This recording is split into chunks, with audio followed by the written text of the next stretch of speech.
विशेष निमंत्रित म्हणून कुमारी आभा जयेंद्र तारके ही आपल्या समवेत उपस्थित आहे।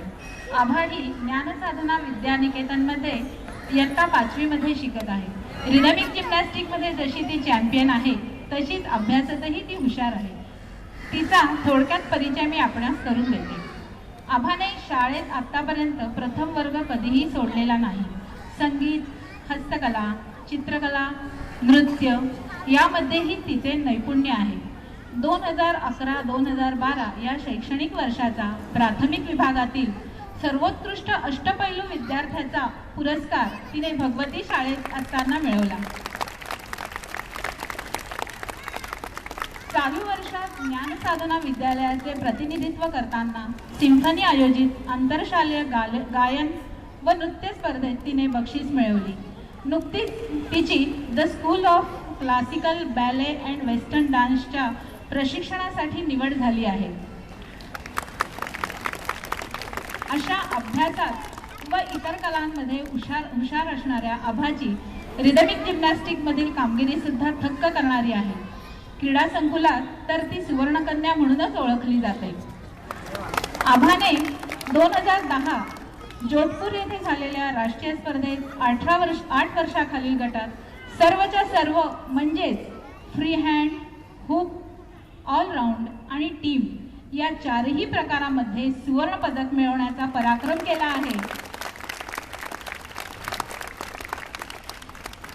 त्याचीच पुनरावृत्ती 2011 मध्ये झालेल्या रिदमिक जिम्नॅस्टिकच्या राष्ट्रीय स्पर्धेत पुन्हा चारही सुवर्ण पदक मिळवण्याचा पराक्रम आभाने केला। आता सर्वांचे डोळे आभाच्या डिसेंबर 2012च्या पंजाब येथे झालेल्या राष्ट्रीय स्पर्धेकडे लागले होते आणि आभाने तिच्या चाहत्यांना निराश केले नाही।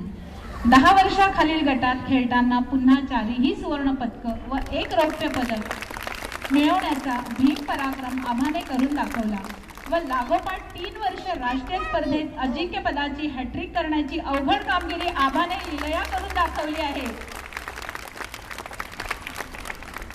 तर अशी ही आजच्या कार्यक्रमाची विशेष निमंत्रित कुमारी आभा जयेंद्र तारके हिची ओळख।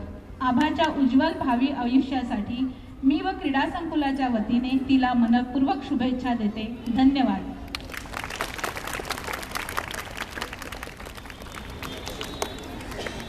धन्यवाद तृप्ती मॅडम। आता मी संस्थेच्या विश्वस्त माननीय सौ टिळकबाईंना विनंती करते की त्यांनी आजच्या कार्यक्रमाची विशेष निमंत्रित कुमारी आभा जयेंद्र तारके हिचे एक पुष्पगुच्छ व भेटवस्तू देऊन स्वागत करावे।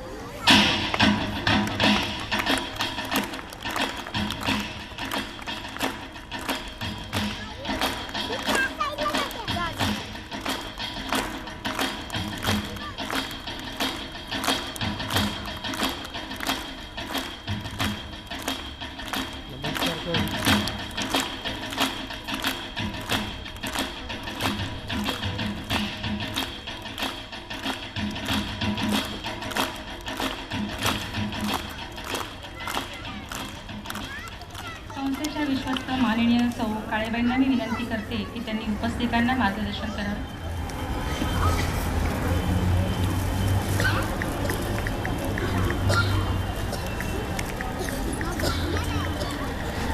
मान्यवर पालक हे मोठ्या संख्येने इथे उपस्थित राहिला याबद्दल खरंच खूप आनंद होत आहे। आता सर्व बालगोपाळ मंडळी बक्षीस समारंभासाठी अतिशय आतुरतेने वाट बघत आहे। तेव्हा सर्व बक्षीस मिळालेल्या खेळाडूंचं अभिनंदन, तसंच न मिळालेल्यांचंही अभिनंदन।